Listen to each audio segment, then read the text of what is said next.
Welcome to King Lizard's Game Lounge and Forza Horizon 3 Blizzard Mountain DLC. So this event is Mountainside Leap Cross Country, and so far this is probably one of the most difficult events that I've raced in Pro, and it's difficult because you have to get 175,000 skill score.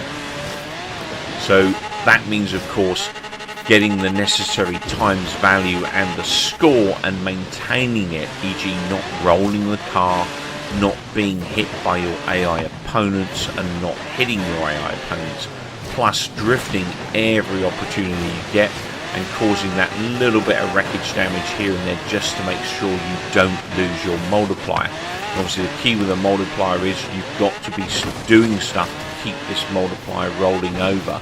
You know, getting air, doing a bit of drifting here and there. So it's a constant thing you need to build up.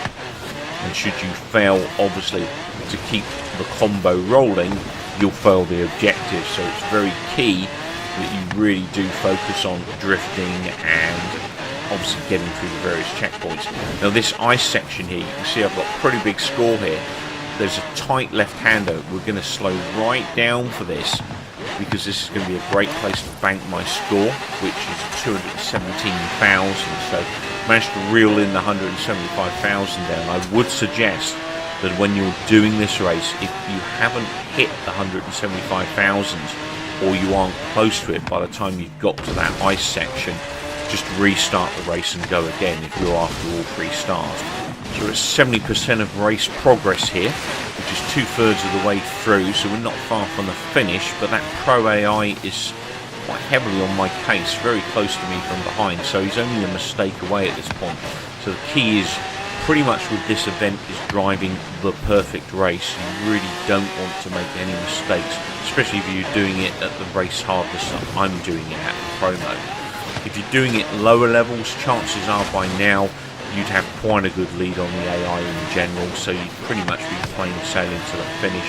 Obviously in Pro mode it's that little bit more difficult, so these guys are still pretty close to me. In the event I make a mistake, they're going to mop up the race and win it. So it's up to me now to keep my cool, keep my calm, stick to the track and not making mistakes as I cross the finish. So there's the first place for me. Next up, I've got a personal edit of the replay, so that you guys can see the replay as the game would not portray it. This is what I've done, not what Forza Horizon 3 can do. Unfortunately, the replay in Forza Horizon 3 is quite limited, but I've taken the various modes of replay and just made a nice replay of the race. So there you can see at the beginning, it was key for me to get out in front of all of those cars. It's not as easy as it looks to do that. Obviously, you need a car with good acceleration. This car I'm using is obviously the Ebola, and I've got my own tune for this, which you can find via my creator share in Forza Horizon 3. So just look for King_Lizard as a creator and look for this S1900 Ebola. I think I've marked it as Snow, the file name, just so you know that it is the Blizzard Mountain version of this, because I do have 2 tunes for this. And this car is, is just a dream to drive. It's really good fun, and to be honest, I can pretty much do every event in Blizzard Mountain with this car without too much hassle.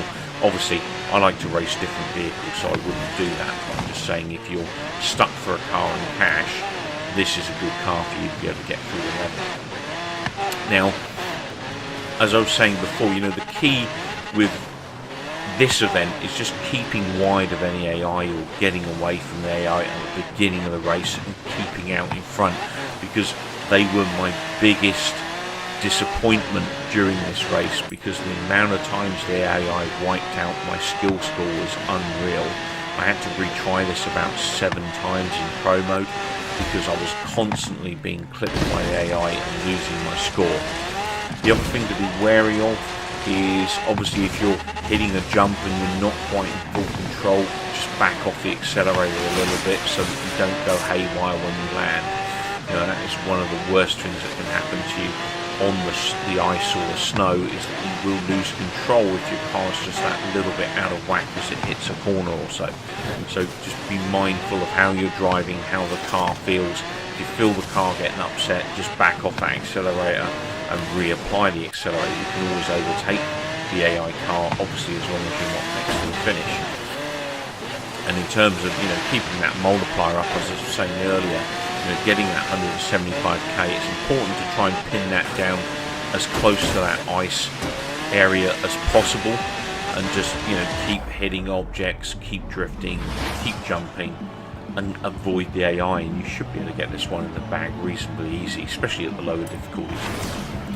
Well, I hope you enjoyed that. That was as tough as nails. I did do it live while I was talking to you at the beginning of the race. Obviously, this is a recording at the end of the replay, and as you see there, I managed to reel in all 3 of the objectives.